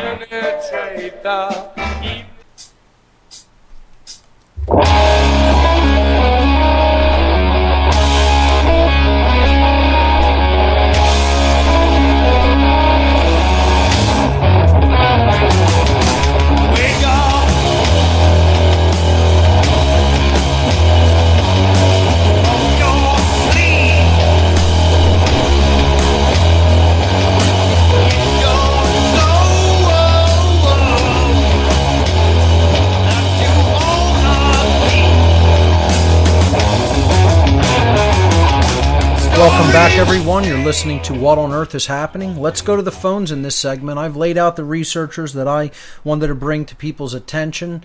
I'm sure many people will have researchers that they want to talk about that I may not even be aware of, and that they think people need to look into. So, also, let's see if we can give away this last ticket to the Streetwise Spirituality Seminar. Let's hear from Patty in Illinois. Patty, you're live on What on Earth is Happening. Would you like a chance to win the free ticket to the St. Louis seminar? Yeah, sure. Okay, go right ahead. The question was, name the 3 steps of the trivium and the 4 subjects of the quadrivium in order. Trivium, grammar, logic, and rhetoric. That is correct. And the quadrivium, arithmetic, geometry, music, and astronomy. That is correct. You've won the 4th and final ticket that Joe from Kansas City so generously donated for giveaway on the radio show. So congratulations, Patty from Illinois. Stay on the line after the call, and my producer will take your information, and then you'll hear from Ray Mummy shortly after, probably sometime tomorrow or the next day after that, and he'll ensure that you need have all the information that you need to claim your ticket. Okay, so what else do you have for us tonight? Why don't you let another caller go ahead, because I'm just soaking in this information, and I'm already amazed by the vast amount of research I have yet to do. So great. Well, Patty, congratulations, and my producer will take your information. So thanks so much, and congratulations. Yeah. Great. Have a good night. Okay, so let's see. Who else do we have on the line? Let's hear from Ivan from Phoenix. I usually take him like at the end of the show. Let's hear from Ivan now. Ivan in Phoenix, my friend, how are you doing? I'm doing fine, Mark, and you? I'm doing well. Hanging in there, Trying to break through the different levels of ignorance and cognitive dissonance. It's taxing sometimes, but the great work seemingly never ends, so you have to be up for the challenge. Tell me about it. I'm holding a screening tomorrow all day at my home for a select few people of your natural law seminar. Awesome. I reduced it down to only about 3 people really dedicated to wanting to learn this. So let's see if they actually show up. So I barely got the 3rd RSVP about an hour ago, so we'll see. Let me see. You mentioned Credo Mutua, that he had a book. I looked up on Amazon real quick and found the title called Endaba, My Children. That's it. Yep. I couldn't think of it, but there it is. It came back to me as soon as you said the first word. I remembered. Yes. Yep. Yeah, I haven't read that one. I don't actually own that one, so I can't speak to it, but I'd be very interested in checking it out. Mm-hmm. And then I don't know if you mentioned him today, Jay Weidner. Oh, yes, absolutely. He's done a lot of great work on talking about the archons. Jay Weidner, absolutely. I'll put him on the list. Thanks for reminding me about him. Yes. Right, and then this was more on a fiction or sort of thing. You mentioned it with movies before. Battlefield Earth, L. Ron Hubbard. Sure. On that.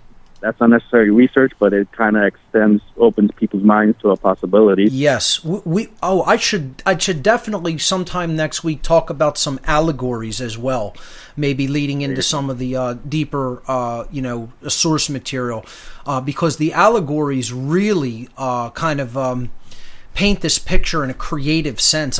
Speaking of allegories, this is great that you brought this up. I was watching the video called Archon Invasion, The Rise, Fall, and Return of the Nephilim by Rob Skiba, or Skiba. Again, I'm not sure how his name is pronounced. He recommended a film that had allegorical content regarding genetic manipulation of humanity. It was called Splice.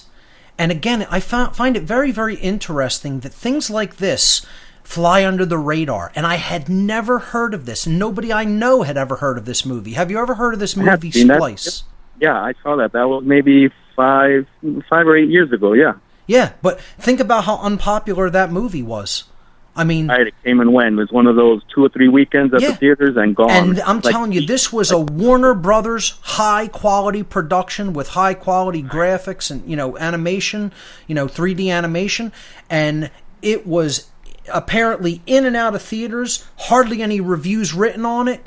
And goodbye to that, because they, and whenever a movie is like that, there's something in there they do not want getting out to the public. They don't want the public considering it in a big way.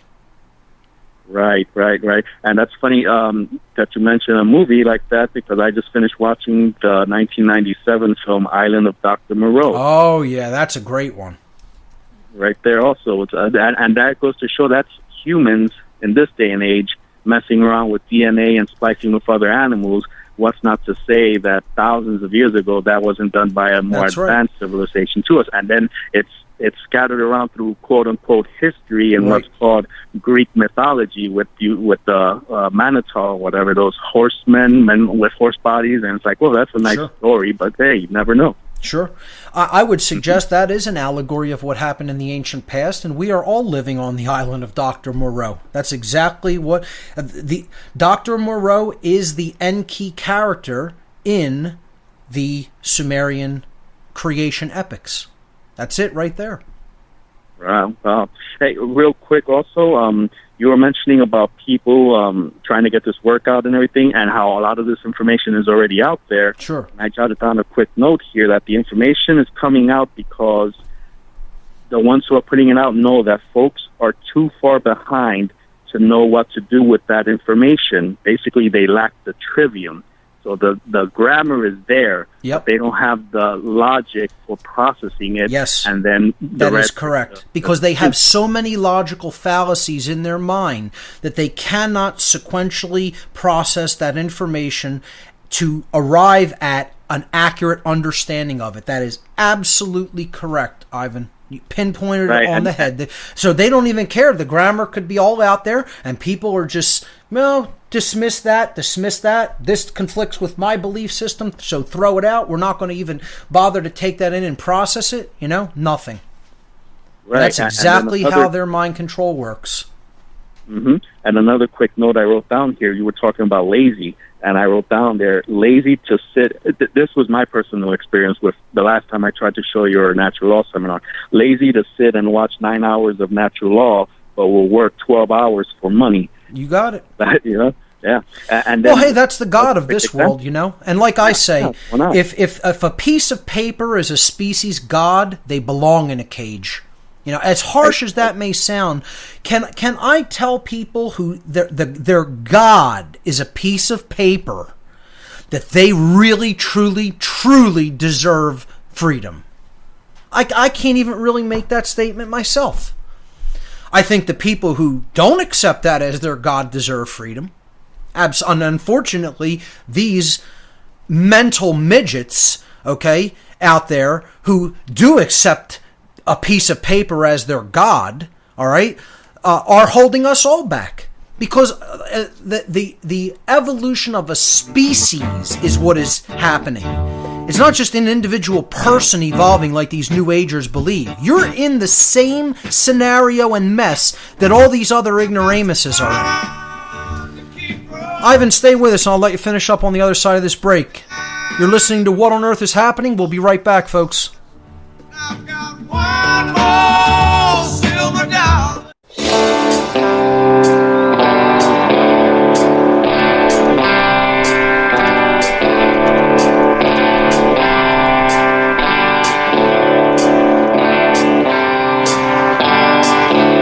There's a code of silence that we don't dare speak. There's a wall between us in a river so deep. We keep pretending that there's nothing wrong. There's a code of silence and it can't go on. Welcome back, everyone. This is What on Earth is Happening. I'm your host, Mark Passio. We were talking on the line with Ivan from Phoenix. Ivan, are you still with us? here. Okay, continue. Okay, yeah, just finishing up on that little lazy thing we were talking about. A while back, I tried to share just your short little 15-minute video you did sometime last year or the year before at either the Tesla Science Foundation or something like that. Yes. I tried to share that short little 15-minute video with a female coworker at work, and within 2 or 3 minutes, she was already impatient and just come on out with it kind of thing. I'm like, wow, so it's not only a laziness, it's an impatience. They want to, like you said at the natural law seminar, that you should be able to come out and say, don't steal, and that's it. That's, I guess, the answer she was waiting for. That they don't want to go through all their information, all the research. Just tell me what the answer is. Quick, I don't have time. Immediate gratification society. You got it. Exactly, yep. And then you mentioned something about farming, that the planet, it's not custodians, but that you would prefer farming. And I thought of this, there's this film coming out in July called Jupiter Ascending, and that has a little quote in there. There's these royalty, alien beings, whatever, that they're coming down here to Earth, and they know about us and all this kind of stuff. But there's a line that's in there that says, your Earth is a very small part of a very large industry. Yep. So that's kind of interesting. That the movie puts that out there, and you're talking about the Earth as a farm, and it's like, amazing. Hello. What's this movie called that's coming out? Jupiter Ascending, and it's made by the siblings now. They used to be brothers. Now it's brother and sister siblings that made the Matrix trilogy. Oh, I'm sure it'll be a good one then if it's put out by them. Yeah. Yep. Wow. One last quick thing. Godzilla came out this weekend, and I watched that, and that was very good. And there's a little line that the scientist says something about Godzilla is nature's balance. It's nature's way of balancing things, and that was kind of interesting. Sure. That was the premise of the first Godzilla movie. Absolutely. Oh, yeah. And then real quickly, my last little note here was something about change can come from something small with a massive effect, and vice versa. Something massive, like a global occurrence, can have a very small effect. And what I mean by that is kind of like in the movie Flash Gordon, you had Ming from across the galaxy causing these global earthquakes, volcanic eruptions, this massive stuff on the planet. Right.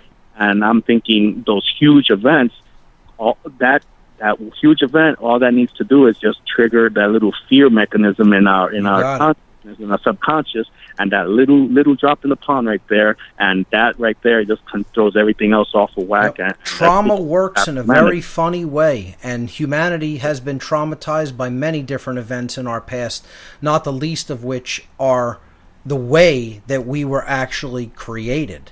That was a trauma in and of itself, and then cataclysms that followed in our ancient antiquity as a species just absolutely did a number on this race, and that it all adds up to why we're in the current state of mind that we are in. When conditions like that happen, it has an effect on psychology, invariably. And it's still perpetuated. What's the first thing that happens at birth? The doctor spanks you in the butt, so you get that fear, that pain, and right there. Oh, and then oftentimes you're mutilated. At least men are. Boys male, are. Yeah, exactly. Yep. Right.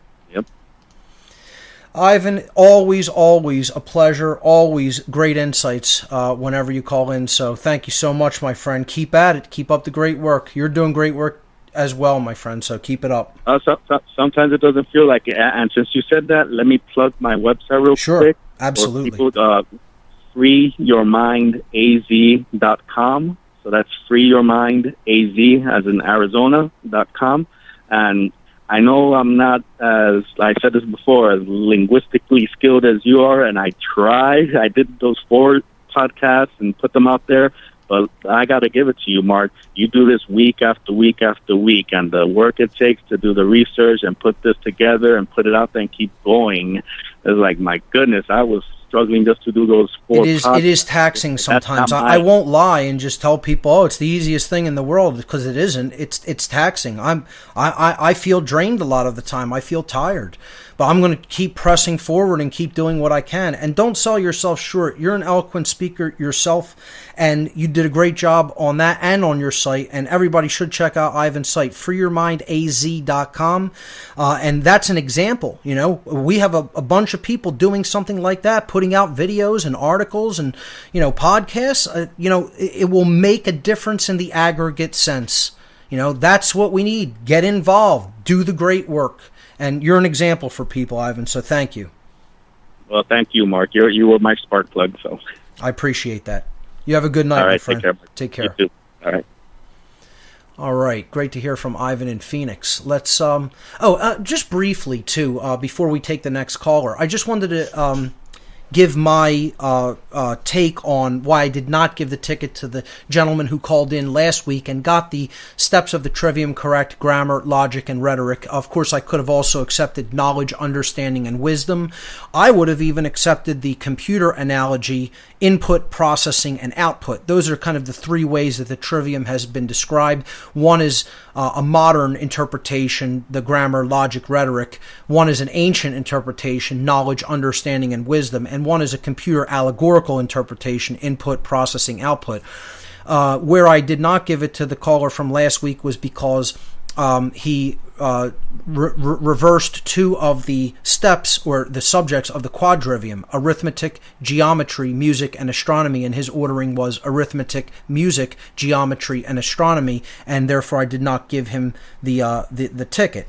While he made a point that he felt and agreed with some of the ancient philosophers' take that music was so primary and important to, you know, the soul and the makeup of the human being and the psyche that they actually placed it right after the very first or primary subject, which was arithmetic.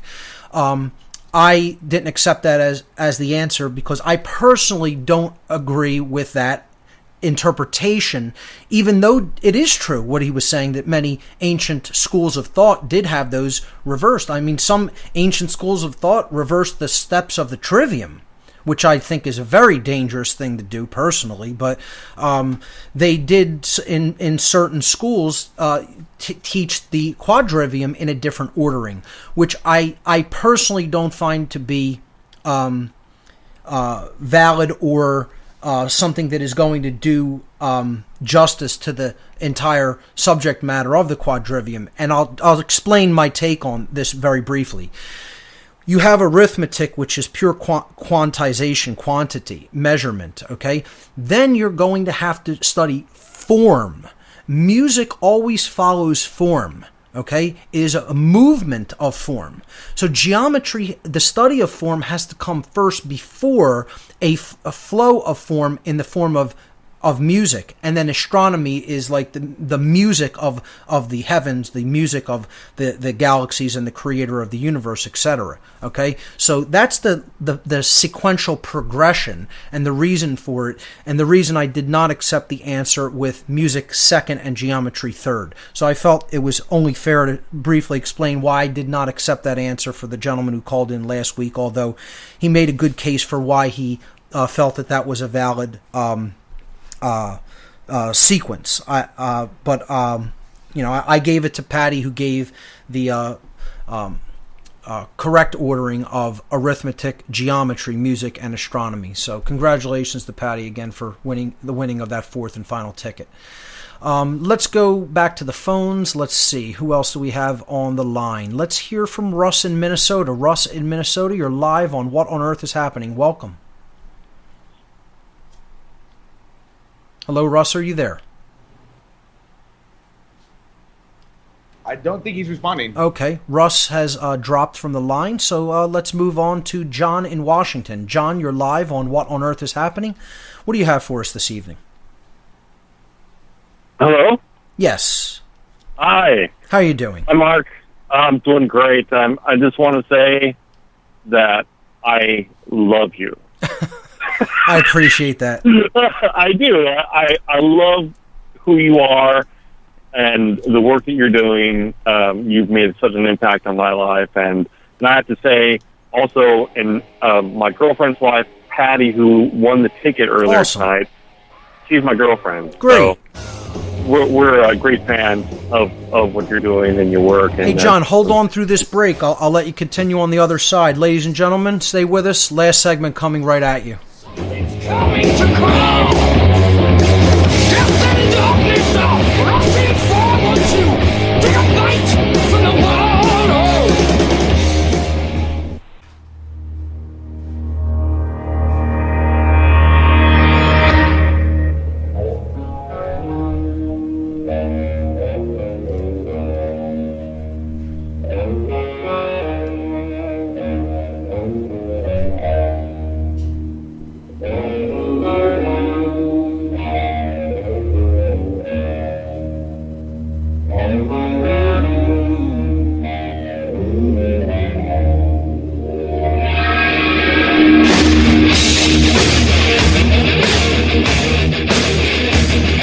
Welcome back, everyone. You're listening to What on Earth is Happening. Final segment for the night. We're on the line with John from Washington. John, are you still with us? I am. Okay. Are you? Yeah, I'm sorry. Go ahead. I'm sorry, you can continue. Yes. I just wanted to give off a couple names of alternative historians that that we were talking about, or you were talking about earlier tonight. Sure, go right ahead. Different authors. A couple that have had an impact on me. They're older, lesser known authors. Connor McDowry. Okay. The Bible is an English book. That's the title of one of his works. Can you spell his last name? McDowry, MacDari. Okay. Michael Desarin talks about some of his work in his Irish Origins. Yes. So, Commons Beaumont. Oh, yeah. He's written some really good stuff. And then I was thinking also Ignatius Donnelly. Yes. Atlantis. Yes. Atlantis book. Yeah, great suggestions there.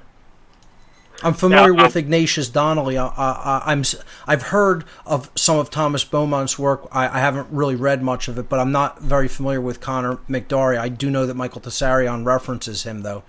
But yeah, all great suggestions. I'll try to include them in the list. Great. My question tonight, I literally have a page full of questions for you, but I can only, of course, pick one. Well, give me your most pressing question, then. The one you... The most pressing question right now is the great work. Yes. And how would you compare the great work to Christianity's The Great Commission? In some ways, I mean, is it a ministry? Is I think what you're asking. Is that a fair comparison? Yeah, like evangelizing people with the truth. It is. I mean, that is what we're talking about. The difference is it's not a religion. It's what's actually occurring. So, you could ignore reality, but there are consequences that lead to suffering for ignoring reality. More than that, when you ignore reality, you're actually doing harm to other people, because if you ignore reality and you don't understand the difference between right and wrong, you don't know what rights are, and therefore when somebody else's rights are being shut down, okay, you're going to sit back and do nothing, let evil run amok, and other people are going to be harmed as a result. So whenever people ask me, don't people have a right to just remain ignorant? No, they don't. When somebody is remaining willfully ignorant of rights, especially regarding what is happening to people around them in their midst, do you just possess a right to just sit back and say, I don't care that that's happening? I don't think that right exists, personally. Because harm is being caused. Theft is being conducted. If people are being robbed of their property in the form of their rights, and other people are just sitting back watching it happen, they're complicit in that evil act. Right. So the answer is absolutely. It is in a way like bringing a ministry, but it's not a religion. That's the qualitative difference in proselytizing a religion to somebody versus telling them the truth. There's a huge difference between those two things, but I understand your comparison. It is a valid comparison, and I would say it does hold true. You know, the difference is getting people to believe in a religion isn't necessarily in alignment with truth. There can be aspects of it that are in alignment with truth, but getting people to understand that which is in the form of the natural laws that are operating around us and through our behavioral choices are bringing us the experiences that we undergo. Okay? You either understand that and you don't suffer, or you don't understand it and you suffer as a species. That's how that works. Right. So everybody needs to be on that common ground. Then we could have beliefs that branch out from there. You know, as long as, you know, we're not actively doing harm to other people. If it's in harmony with natural law, believe whatever you want if it's a harmless belief. The problem is we have harmful beliefs as a society now that need to be dispelled by speaking the truth to other people. That's what the great work is. Again, it's a subtractive process. It's a breaking down. It's acidic. It is a destructive process of removing the illusion, of breaking down the untruth. And this is why people are so resistant to it. They're attached to those belief systems. I hope that answers your question, or at least partially. Yeah, and the reason why I ask is because my background is, I became a born-again Christian in like the age of 20, and got into really super hardcore Christianity, exoteric Christianity, right. And talk about I was in deep, super deep, and evangelizing people, bashing people over the head with the truth, you know, in an exoteric Christianity viewpoint, and then coming out of that, right. When I started hearing a lot of the material that you're talking about with the great work, it's like, you know, I started getting triggers. Sure. You know, it's like, you know, okay, so it sounds like some of the things I've heard from being a Christian, bringing truth to people, whether it offends them or not. Right. You know, right. And so I am perfectly okay with it.